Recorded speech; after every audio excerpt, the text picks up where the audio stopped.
ป้าตู้พี่น้องเลยเนาะเปิดภาพมาเมื่อนี้พี่น้องฝนตกตั้งแต่เมื่อคืนนี้ยังบ่เศร้าอยู่ป้าผู้นำเต็มให้เต็มขั้นบานนี่ป้าเนาะเอ้ากับทักทายสบายดีสวัสดีเด้อป้าลุงกันเบิดสุขุสุคนพ่อก็สแก้วก็อยู่ทงไฮทงหน้าพี่น้องเอ้ยป้าตู้ฝนแห้งไปทางใดบ่ได้มื่อนี้พี่น้องโอ้เออ เมื่อคืนนี่ตกยังว่าพอดินสวยมากสวยมากผันแห้งๆบาดนี่ป้าตุ๊โอ้โอ้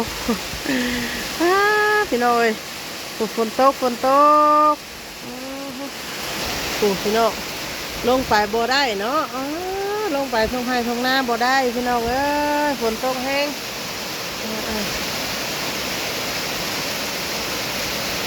เพราะว่าเมื่อนี้ฝนตกตั้งแต่เมื่อคืนยังบ่เศร้าเลยตอนนี้ก็แห้งพี่น้องเอ้ย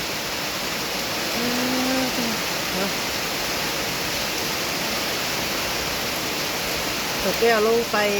เข้มหอยแต่เสาก็เลยตอนนั้นตอนที่สแก้วลงไปฝนยังไม่ได้แห้งบาดนี้เนาะพอดีดิน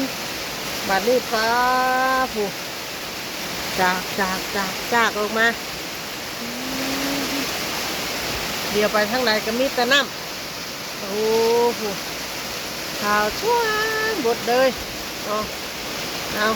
แต่ท่านได้กล้าไล่บุ้งกระหีบเด้อเนาะ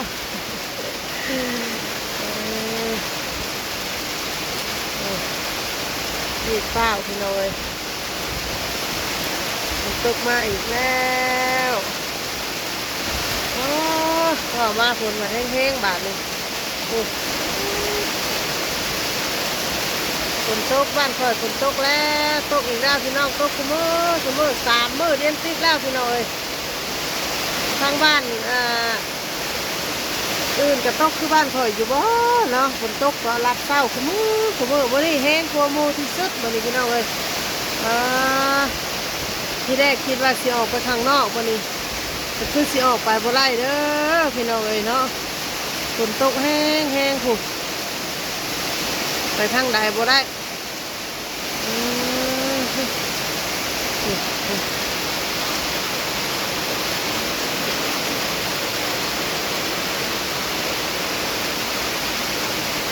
คนเศร้าจังหน่อยกับพาหาเฮ็ดเพาะพี่น้องเลยเนาะฝนตกนี่เฮ็ดเพาะหาง่าย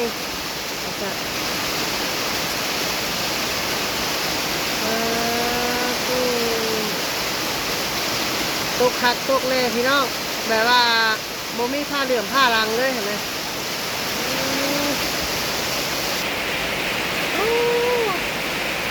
นอนฟังเสียงฝนมาดิพี่น้องเนาะฝนตกทั้งวันทั้งคืนเลยโอ้ให้ที่ว่าคอยดุดไม่กับป้าก็เป็นน้องเลยแบบนี้พี่น้องเลยเนาะน้ำผู้โคเวอร์มันเสาจนน้ำออกแกงขึ้นบ้านนี่เนาะขักละโอ้ยเป็นจังได้คิดเมื่อนี้นะคิดว่าจะไปวันเกิดน้องมวยพี่หน่อยเนาะแต่ว่าไม่ได้ไปอาจจะไม่ได้ไปหรอกเพราะว่าฝนตกแห้งฝนตกมากนี่ข้างเพื่อนจะไม่ได้ไปเด้อเนาะข้างหน้าแพกก็ตกคือกันบ่เนาะตกแห้งขนาดพี่น้อง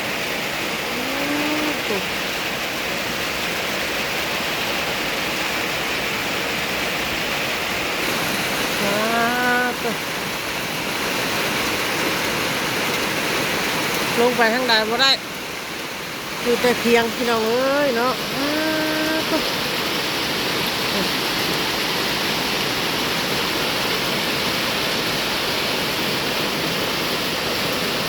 แต่ว่ายังดีอยู่ฝนตกมันบ่ได้ลมเลย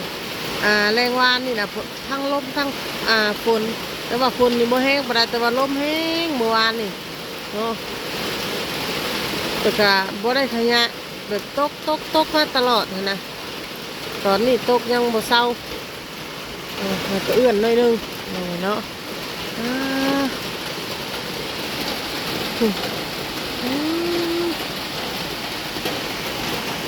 ฝนตกอีกแล้ว3 มื้อเดือนติดเลยทางบ้านโคกใหญ่เฮาโอ้ทางนั้นก็น้ำเต็มให้เต็มคันข่าวผู้เวอร์เนาะแบบคนพวกไรที่เฮ็ดหน้าบ้านนะพี่น้องลูกใจในนิดนึงเนาะเพราะว่าฝนตกอากาศน้ำท่วมเข่านี่อาจสิเน่าหรือว่ามันบ่ออกงอกเนาะเพราะว่าเข่าเขาก็บริเซ่แล้วนะน้ำอังตลอดตั้งแต่ว่านสินะ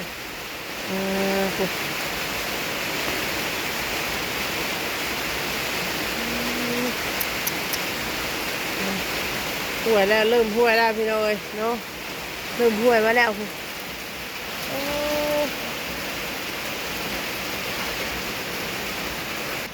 มือเศร้านี่พี่น้องลงไปเก็บหอยไหลโลนึงว้าทุกว่าฝนตกแต่เมื่อคืนนี่นะก็ได้ลงเก็บแต่เศร้าได้โลนึงเนาะใน1 กิโลเพราะว่ามือเศร้านี่ฝนดิ้นแน่สแก้วก็ได้บริถือ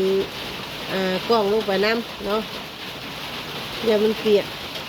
เลยเก็บขึ้นมาทอดเถียงเรียบร้อยได้หมกม่วงพร้อมพี่น้องเลยพูหมกม่วง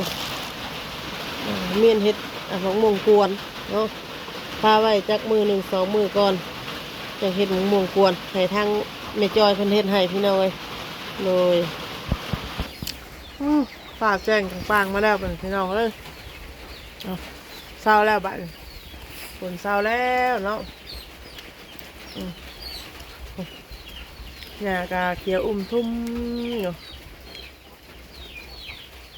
พอดีปลาแจ้งอย่างปังนั่นแหละฝนเศร้าแล้วบ้านนี้เนาะพี่น้อยโอ้ยตกจุดว่าปลูกน้ำตะกร้าคอยกับพาวเวอร์อยู่ก็ทุกคนลงใส่กล้วยออก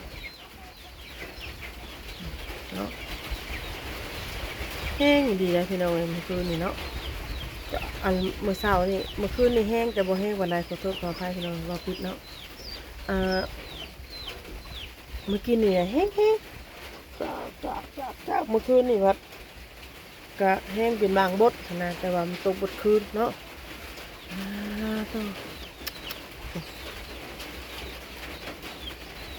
พอดีวันก้าวันบุ้งเลยบ้าน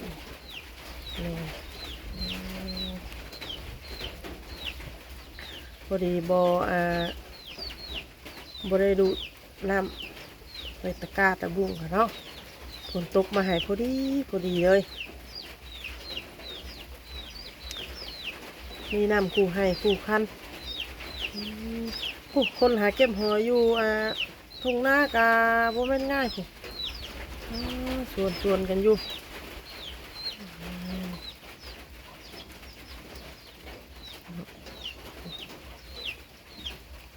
เมื่อคืนนี่กับพ่อเมื่อคืนนี่พี่น้อย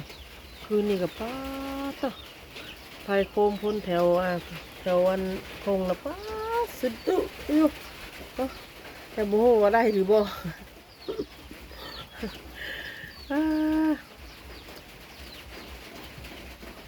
ฝนตกแต่เศร้าเลยมันนี่โอ้ยเอาลัดเศร้าลัดทางกันเลยพี่น้อยเนาะเลยถ้าผิดพลาดประกันใดบ่สมมาพระควรก็ขอโทษขออภัยใน FC บ่จุหูทุกคนเด้อเนาะที่ถ่ายภาพบรรยากาศฝนตกให้เบิ่งพี่น้อยบาง FC ว่าโอ้ถ่ายมายังว่าฝนตกดินว่าซั่นเนาะกะบางFC เพิ่นอยู่ในเมืองจังซี่นะพี่น้อยเพิ่นก็บ่ได้เห็นภาพบรรยากาศตอนฝนตกดินอีหยังอยู่ตามบ้านนอกแบบนี้เนาะทางเฮาก็เลยถ่ายให้เบิ่งไว้ส้มน้ำกันพี่น้อยเนาะกะภาพบรรยากาศอยู่ตามธรรมชาติบ้านนอกบ้านนาพี่น้องเอ้ยเนาะมีแต่ต้นไม้ต้นโตตรงตามธรรมชาติดีได้พี่น้องเอ้ยเนาะ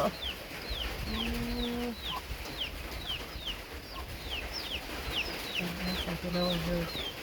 สำหรับคลิปนี้ก็ไปแล้วพี่น้องเอ้ยเนาะขอบคุณที่เข้ามารับชมช่องสแก้วแต่ต้นจนว่าจบเด้อเนาะแล้วก็บ่ขามโฆษณาพี่น้องเอ้ยโดยถ้าเข้ามาส้มคลิปนี้เด้อขอให้อยู่ดีมีแห้งสุขภาพแข็งแรงเด้อขอให้เจริญหน้าที่การงานพี่น้อง